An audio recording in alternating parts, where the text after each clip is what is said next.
Greetings, church. It's good to be with you today. Corey Spangler here with Court Street Christian Church, and we're excited to share a Sunday with you. And we get to start a new sermon series today, which I'm super just enthusiastic about. And the title of the sermon series is Start Close In. Now, when you hear a phrase like this, it may make you kind of cock your head a little bit and go, huh? You know, we have a dog that we dearly love. Her name is Ellie. Here's a picture of her. And Ellie, I don't know if some of you consider Chihuahuas to be the cutest thing in the world, or maybe you consider them to be not a real dog because of their size. I run into both things. I believe both at different times, but I just got to tell you, Ellie's super cute and she has quite the personality. One of the cute things that she does is when she hears something that she doesn't understand and she doesn't think it's a threat, she kind of cocks her head really funny like this. She just kind of does this, and her little ears start getting real expressive, like, what is that? What do I hear? What's going on? And maybe that's the experience that you have when you hear the phrase, start close in. It's actually something that we've chosen. It comes from, it's a line of poetry, which I'll share the poem with you in just a moment, but it's one of those phrases that I hope has some sticking power. It's what I consider to be a spiritually interrupting type phrase where you go, okay, I need to recalibrate based around what this is, and I need to start close in. So there's a poet that I really like. I know, by the way, when I talk about poetry sometimes, poetry's been definitely an acquired taste for me. Over the years, I've had misconceptions, I've been confused by it, the whole deal, but I've over time developed a palette where I really appreciate certain poetry. And the poem that I'm going to share with you today comes from somebody who I just have a lot of respect for, and the poem has this cadence to it, where it's highly practical. And I don't know about you, I normally don't think poetry and super practical. It's something that kind of messes with you, you know? And this messes with you, but it also is a poem that really activates you. So the person who wrote it is a living poet. He's alive today. In fact, he lives right here in the Northwest. His name is David Whyte, and he's a fascinating dude in my estimation because he comes from Welsh-Irish descent, but now he's living in the Pacific Northwest. He has a degree in marine zoology, and he spent a lot of his younger years as a naturalist, doing different expeditions and studying the natural world in the Galapagos Islands. He led expeditions in the Andes, in the Amazon, in the Himalayas, and then now he is actually a leadership and a creative consultant for Fortune 500 companies, for government agencies. But really, what's his heart and soul and his bread and butter is he's a poet. And so he has all these fascinating, kind of diverse out there life experiences. And yet when he puts pen to page, for me, something pretty inspiring happens. And it's from a poem that he's written called Start Close In that we're borrowing that opening line for this sermon series. So with that build-up, you know a little bit about the author. You know a little bit about what we're hoping this does inside of our souls. Are you ready for the poem? Are you ready? I'm not going to go on until somebody comments or does something online or until you say something back at the screen. I don't have a great poker face. Just kidding. Let's get into the poem. Here we go. Start close in. Don't take the second step or the third. Start with the first thing, close in, the step that you don't want to take. Start with the ground that you know, the pale ground beneath your feet, your own way of starting the conversation. Start with your own question. Give up on other people's questions. Don't let them smother something simple. To find another's voice, follow your own voice. Later in the sermon series, we'll look at that through the lens of prayer. It's a pretty compelling on-ramp to prayer. Then he goes on, wait until that voice becomes a private ear listening to another. Start right now. Take a small step that you can call your own. Don't follow someone else's heroics. Be humble and focused. Start close in. Don't mistake that other for your own. And he concludes, start close in. Don't take the second step or the third. Start with the first thing, close in, the step that you don't want to take. Maybe that's all you needed to get today, and you're already like, Corey, you just blew up my intentions for the week. I need to recalibrate and I need to rethink everything that I was going to do. And I want to look at this poem today in light of where do we start, how do we start close in, how are we going to launch into this sermon series, and we're going to find some inspiration for integrating it into our lives. I hope this comes to you and is inspiring to you as it has been to me through the life of Jesus. And so we're going to look at this scripture. Maybe many of you are familiar with it. It is referred to as the story of the woman that's been caught in adultery. And I want to look at it, though, through this lens of starting close in with ourselves. And I want to look through the lens of this story, through the lens of looking at it as a leadership lesson, okay? Normally we look at it as a grace lesson, and it's the gift that keeps giving in that way, the dignity that Jesus gives to the woman. But I want to look through this lens of where do we start, and what are the leadership principles that Jesus is operating by. So this will be exciting. Let's take a look here. This comes from the 8th chapter of John's Gospel, and it goes like this. It says, "At dawn, Jesus appeared again in the temple courts, where all the people were gathered around him, and he sat down to teach them." It's a common thing for him and this teaching in this public place. And it says that the teachers of the law and the Pharisees brought in a woman that was caught in adultery. So they bring in this gal to the temple courts, and they make her stand before the group that Jesus is teaching, and they say to him, "Teacher, this woman was caught in the act of adultery. In the law, Moses commanded us to stone such women." This is a brutal form of execution where you grab big nasty stones and throw them at somebody until they decease. And so this is a pretty intense moment here and pretty intense thing they're putting before Jesus.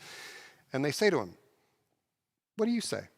That's what the law says that we're supposed to do in this situation. You're a teacher, you're a rabbi, you're here in the temple. Shouldn't we uphold the law? And then the scripture lets us know what was going on inside of their hearts, and it says they were using this question as a trap in order to have a basis for accusing him. Okay? So the drama in this moment is incredibly thick, and the stakes are incredibly high for Jesus. This is what we would call, if we were in the situation and people were putting the spotlight on us at the crucial moment, we might say, this is a no-kidding situation. And in the words of Admiral Akbar, it's a trap. And we would feel that pressure and we would feel the anxiety. And let me help you understand why there was so much pressure in this situation. It's because they are appealing to this Old Testament law, the law that their culture, that their religion, that everything is based on for them. And they're saying, as a teacher of this, as a rabbi, you have to uphold this and you have to encourage people to follow through on it. Now, the Jewish nation at the time is an occupied nation. They're underneath Roman rule, Roman government, and part of that legal system that they are under says that the only people that can carry out executions are the Romans. And so these people that the Romans have conquered, they're not just allowed to go around killing people or dispensing their own laws and doing these things. The only people that can make that high-level decision, that authority belongs only to the Romans. So what they have just done with Jesus is they truly have set a trap where they've pitted Jesus publicly in front of all these folks with this situation that demands a response. And they're saying, what are you going to follow? Are you true to the laws that we grew up with and the Bible? Are you being true to God? Or are you going to, and in doing that, you'll actually violate Roman law and show that you're taking a stand for God and taking a stand for all this stuff? Or are you going to submit to Roman law and break the laws of our ancestors? Drama in the temple, drama on the high seas. This is an intense moment. Now, as I look at this, I'm experiencing this, trying to put myself into Jesus' shoes, and the leadership temperature has gone up. There must have been this awareness that what takes place next could bring about the end of Jesus' life. He could be sentenced by the Romans if he follows through with the Mosaic law and has her executed. He could end up being ostracized. In fact, the Pharisees specifically, they didn't like Jesus' message. They were threatened by the by the way that Jesus was talking and the good news that Jesus was sharing. And so they were really looking for a way to basically cancel culture Jesus and to have something where they could say, look, we found it. This guy, don't listen to him. Don't buy any of his stuff. Don't follow him. He's a fraud. Or the ultimate example of canceling him would be if they could get him killed. And so there's this situation. There's a lot of pressure. There's a lot of fear. There's a lot at stake. And it's one of these situations that's this powder keg where I could also imagine Jesus feeling very angry. Angry because these folks are bringing in this lady. By the way, where's the man? And they're using her indiscretion as a way to try and trap Jesus. They're basically using her like a pawn. And one thing that God doesn't like is when we as his kids use other people for selfish and especially malicious purposes. So this is what's going on. What's Jesus going to do? The laws, the future, their history, the Romans, his own life, everything's hanging in the balance. And what does Jesus do? Here's what the story says. Jesus bends down and he starts to write on the ground with his finger. And they must have kind of like looked at each other, and it says that they keep on questioning him, going, so what do you say that we do? What do you say that we do? They keep after him.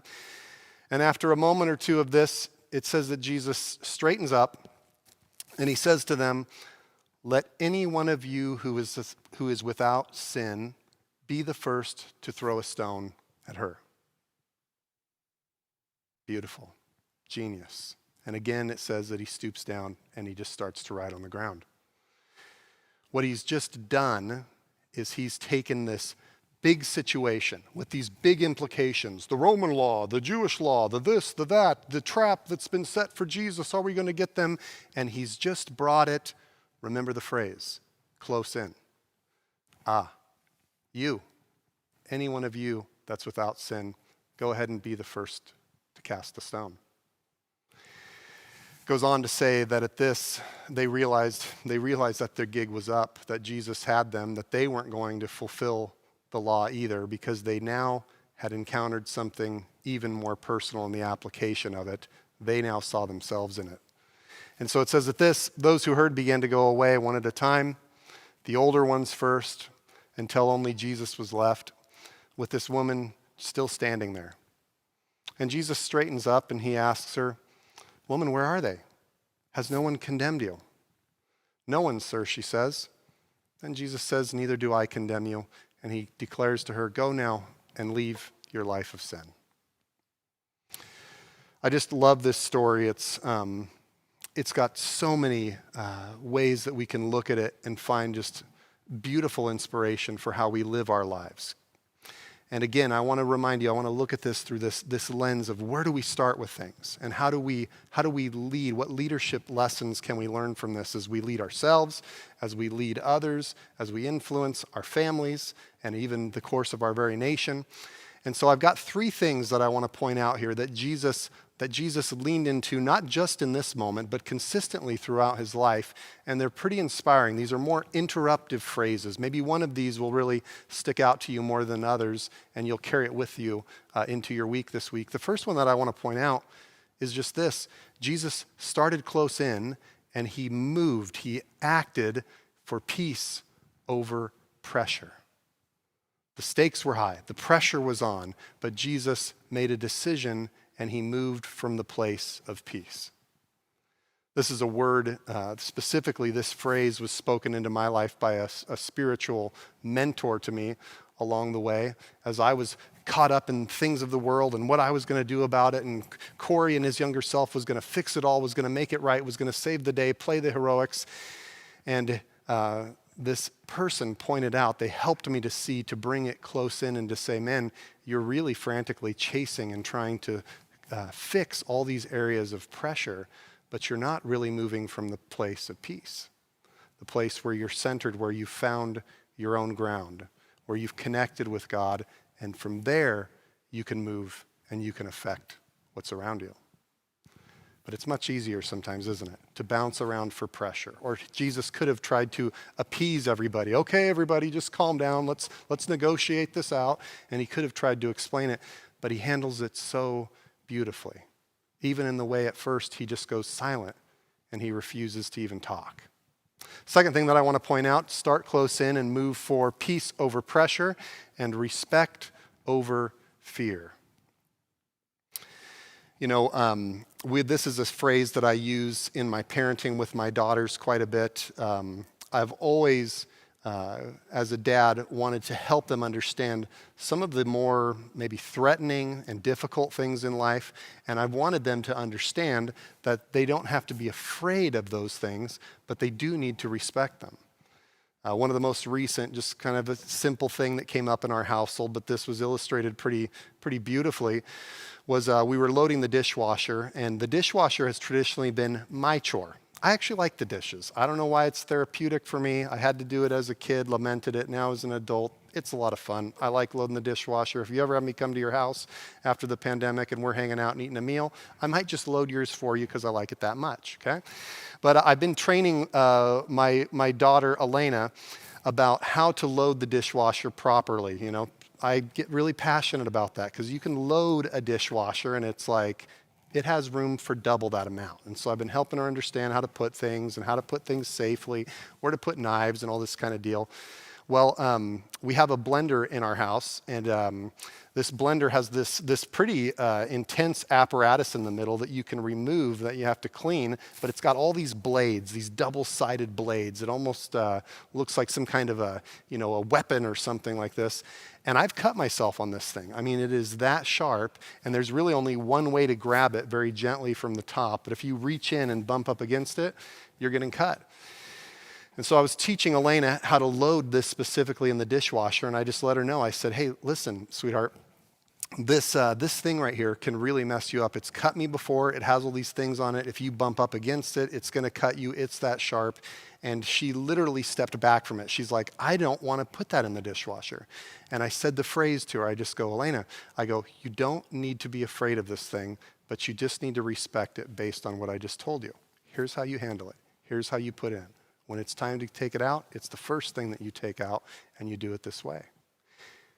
We don't have to be fearful and live underneath that. Fear is part of our lives. Even Jesus experienced fear, but we can find the place to move and where to start out of respect. It could have cost Jesus everything. The woman's life was at stake, and he didn't make a fearful decision, even though the drama was thick. He made this respectful outcome. Third thing here that I want to say. I know I'm going quick through these, but we've got a lot to talk about today. So start close in and move for peace over pressure, respect over fear, and the last one is love over anger. You know, Jesus could have jumped up after a dramatic pause on the ground, and he could have said something, channeled his inner Jack Nicholson and been like, you can't handle the truth. And, he could have just gone around the thing and undressed everybody like this, like a drill instructor.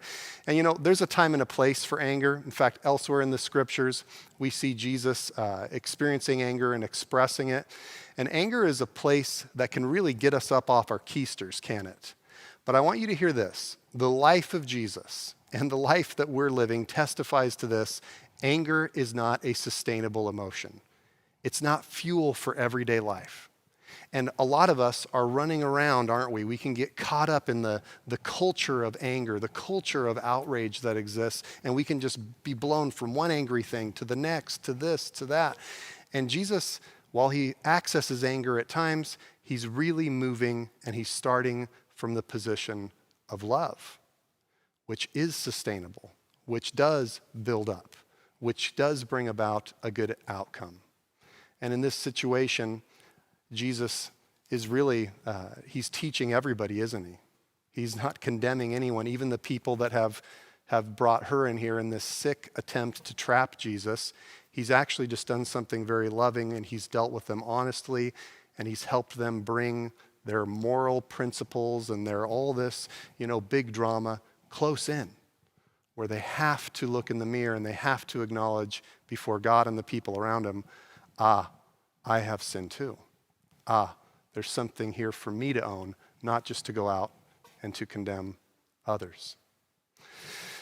So this right here if this didn't mess with your week, if this doesn't mess with your tweets, if this doesn't mess with the way that you work or the way that you're parenting your kids or the way that you're just thinking inside of your head, you really need to hit the back button a few times and get it again, because this is some very convicting, very inspiring, and transformative stuff. And Jesus just lives this out in such an inspirational way. So here's the question that I have for you. This week, what's your first step? That first step, like the poem talked about, close in. What is that first step for you? I want you to be thinking about that as I'm going to tell you a little bit about our first steps in the coming weeks as a church leading through this pandemic as we've been for the last several months, and what the future holds for us and what our leadership team's been thinking about. What we've decided to do with this series of starting close in is we're going to start right where we are, which is we are in a pandemic. We do have these different restrictions that we're operating within, and we don't fear any of those restrictions. I want that to be very clear. We also don't move here and make decisions for pressure, not for pressure, sorry to say it, from the will of people, although that's important, and we love hearing from you and things, but we're making these decisions from the place of peace. We're making these decisions trying to lead well with this sense of vision. And so I want to share a little bit about the vision of what we're going to do next. Specifically, I've been getting some questions from some of you about when are we going to restart our in-person services, and I want to address that here in just a moment. But let me show you just some numbers here that are kind of shaping, and these are surprising things to me. They're also encouraging things to me, and let me help you understand what's been going on in the life of our church. Pre-pandemic, before all this started, you remember before we knew that we could ever run out of toilet paper and hand sanitizer and all that kind of good stuff, pre-pandemic, we had about 315 adults here each week, okay? Coming in here to worship, experience the message, just like you're doing right now. Online, we had about 63 households. And you'll notice the difference between these two numbers here. We knew for sure how many individuals were here, but when it's online, we don't really know. There's sort of this mystery to it. And we had, from different analytics online and things, we had about 235 people that we reached, on average each week through our services. Now, in the pandemic, when we were open for a while for in-person services, we've been open the whole time for services, but when we were open for in-person, what we saw was about 70 people showed up for those months that we were open, on average, okay? But what's been taking place online is we've been having over 297 households participate. And you'll notice the plus there. The reason that we don't know is because we don't get analytics from our cable television that we're on now, our local Salem television, and also out in Kaiser as well. We don't know, and they don't know how many people that is reaching. And so it really has changed pretty dramatically. And now you'll see down below there also our internet tracking has shown that we're now reaching almost 4 times as many people each week through the messages. And so what was going on before was we had this vision where the primary thing was happening in person. And there was also this, we viewed our online thing as our third service is what we called it. We had a 9:30 and 11, and then we had an online. That's switched now. It's switched. And so where most of you are experiencing the services, and where most of you are interacting, and it's even a bigger demographic than if you add up the numbers from before, and so the message is getting bigger. So what we have decided to do for the next few weeks, this whole sermon series of Starting Close In, it's going to have some great implications for you and how you interact in your life. We're also, though, going to be focused on how do we really do digital church as personally as possible and as effectively as possible. I know that statement will be a little bit of a disappointment to some of you, but when are we going to open? When are we going to open? Well, we're hoping to do it in a few weeks, probably early March or late February, sometime in that time frame. We'll see what happens in the world, but that's the goal and what we're working towards. But we're going to get really, really good at doing this because that's where everybody is right now. And if we can get really good at that, it will have some staying power for us as a church. We won't just be confined to this building or what we can physically do, but we can actually reach more people with the good news of Jesus Christ. and we're excited to do that. It's inspiring to us to reach as many people, to share this love that's overflowing in our hearts with as many as possible. And so for these next few weeks, we're going to start close in. We've got this unique opportunity. So often in church work, there's so much to do, and in the nonprofit world, your margins are always thin for things, and so it's difficult to start something new, but we've been feeling like there's more opportunity here for a long time. We now have the opportunity to focus all of our efforts there. And so we're going to do that the next few weeks. What does it look like for you to connect with people digitally? We're going to talk about that. What does it look like for you to relate to God, to worship God? What does it look like for you to experience a church service and have it be not a consolation prize because you're not in person, but to have it actually be the fullness of everything that you long to experience in worshiping God? We're going to lean into each other. We're going to brainstorm some ideas, and we're going to get really, really good at doing online church, and that's going to sustain us no matter what happens in the world, or when things change, or if they do. We're going to start close in. We're going to start with what's right in front of us.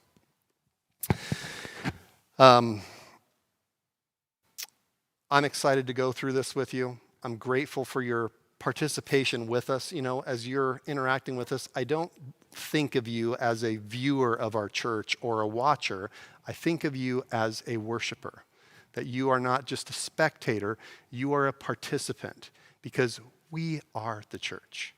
This conversation is just stirring up the church within you to be the people of God exactly where you are, to the people in your household, to the people in your workplace, to the people in your neighborhood. And we're going to look at doing that and being inspired to do that exactly as we are. So I want to leave you with the poem. I want to leave you with the poem one more time. Like I said, it has this rousing quality to it. I just like it. It makes me want to get up, get out there, and take the first step. Not the second, not the third, not to be too concerned about what's next, because as we go along, often we change, don't we? And those steps change. So let's come back to this. I'll leave you with this today. Start close in. Don't take the second step or the third. Start with the first thing, close in, the step that you don't want to take. Start with the ground that you know, that pale ground beneath your feet, your own way of starting the conversation. Start with your own question. Give up on other people's questions. Don't let them smother something simple. To find another's voice, follow your own voice. Wait until that voice becomes a private ear listening to another. Start right now. Take a small step that you can call your own. Don't follow someone else's heroics. Be humble and focused and start close in. Don't mistake that other for your own. Start close in. Don't take the second step or the third. Start with the first thing, close in, that step that you don't want to take. Now you get to go live that out. God bless you, church. I love being one of your pastors. I'm excited for these next few weeks. We're going to get really good at doing this digital church thing in a very personal way, and it's going to bear fruit, I believe, for years to come in our community, in our church, in our world. God bless you. See you next week.